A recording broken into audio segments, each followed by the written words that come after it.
76 साल से 4 जातियों ने उठाया एससी आरक्षण का पूरा लाभ। क्रीमी लेयर पर चिराग पासवान से भिड़े जीतन मांझी।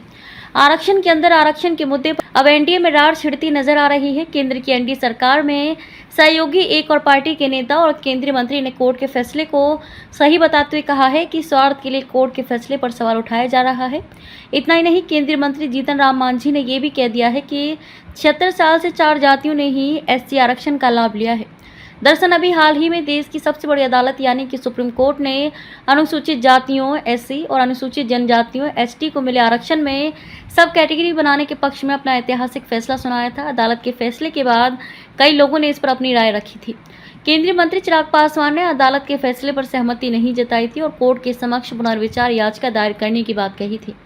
हिंदुस्तानी आवाम मोर्चा के नेता और बिहार के पूर्व मुख्यमंत्री जीतन राम मांझी ने कोर्ट के द्वारा दिए गए फैसले पर अपनी बात रखी है और कोटा के फैसले को जायज ठहराया है।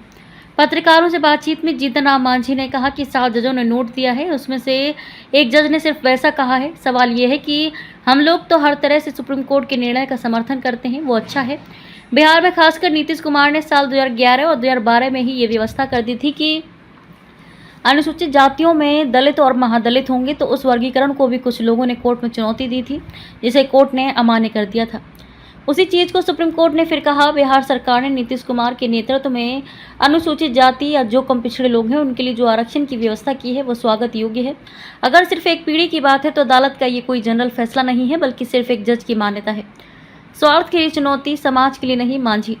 इसके बाद जब पत्रकारों ने जीतन राम मांझी से पूछा कि चिराग पासवान ने इसी फैसले का विरोध किया है, तब इस पर मांझी ने कहा कि ये लोगों का अपना अपना विचार है। बाबा भीमराव अम्बेडकर ने भी जब आरक्षण की बात की थी तो उन्होंने कहा था कि हर 10 साल पर इसकी समीक्षा होनी चाहिए। उन्होंने समीक्षा की बात कही थी, पुनर्विचार की बात नहीं की थी। पुनर्विचार और समीक्षा में फ़र्क होता है। समीक्षा इसलिए ताकि ये पता चल सके कि 10 साल में हमने क्या खोया और क्या पाया।